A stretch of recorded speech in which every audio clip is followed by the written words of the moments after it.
Alright guys, today I've got a little project. I got to uncover this septic tank. It's about 18-20 inches deep in the ground.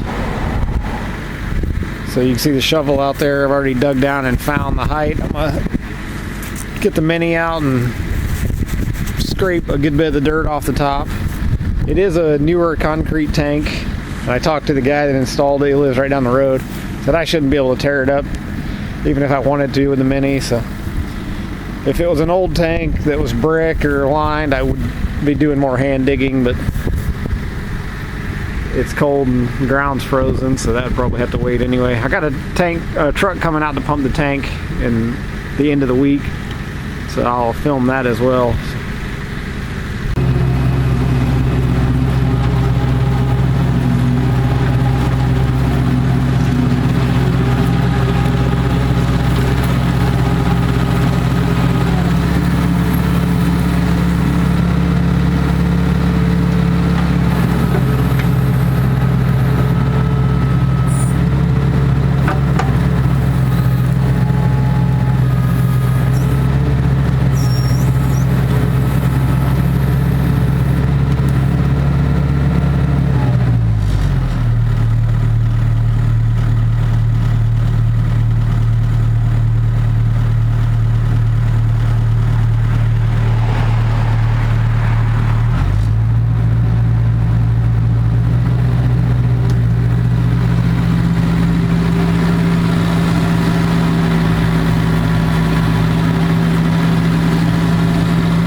Alright guys, here's the tank. It's uncovered. I want to talk through just a few quick things. I didn't call a locate on this because I've had this located before. And I knew pretty well where the tank was from so this part of our house here is all new. So I located the tank, located the physical area of the tank, and then we also had a locate called in on the yard. So two different locates basically. I'm talking about locating the tank versus locating utilities. So I knew there was no utilities here. I knew the tank was here because if you're doing a house, your foundation, you don't want a concrete truck backing over the top of your septic, especially if it's an old one. So actually about right where I'm standing right here, there was an old tank that was brick that we actually dug up. When we were doing we found it when we were doing it was the old tank. They abandoned it and put in a new tank. So, there's one clean out, there's another clean out. You see I scraped the teeth across the top of the tank just slightly, but that's real light scraping. You've got to be gentle doing this, and I felt these when I hit them with the bucket, and you don't want to keep pulling. You want to be real gentle with your excavator. I felt that one. I don't know if I bent it or if it was bent that way. I also felt this one. You can see that tooth mark. Nipped it right there. And you can pick these up. So you got to be careful with your excavator if you're going to be doing this. A flat edge bucket would have worked a little better, and you could have done this by hand too. Would have been just a lot more work. Would have been near as quick. So this septic hasn't been pumped since we own the house. It's almost going on 10 years. We typically, so the laundry was in the basement. It dumped out into an old tile, which is probably against the law, but we did fix that now. So the laundry dumps out into the septic now. So for 9 years, the laundry's never dumped in here. So this tank's had it pretty easy. But whenever they come pump it, I'll show that video as well. I'll get that video and see what actually comes out of a 10.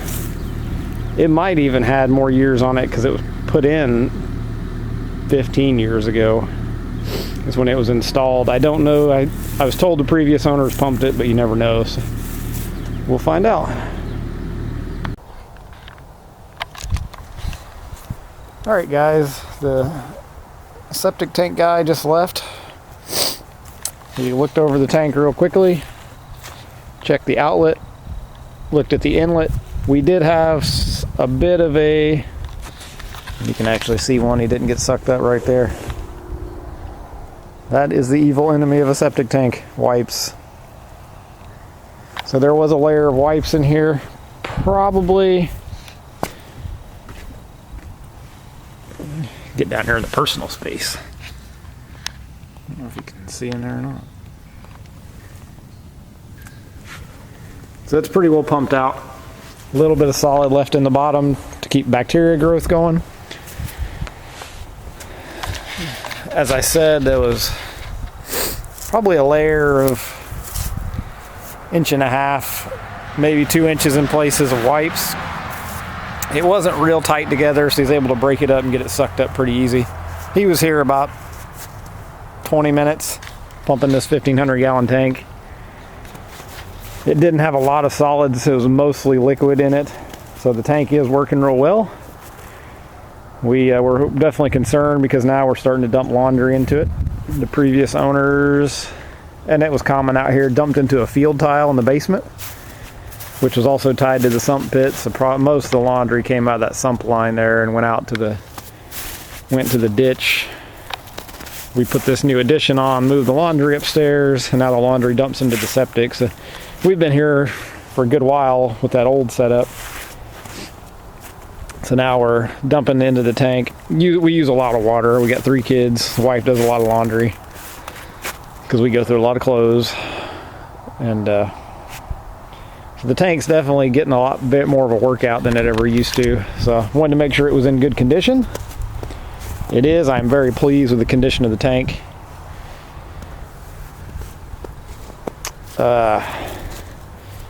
One of the key things, you definitely want to keep those wipes out.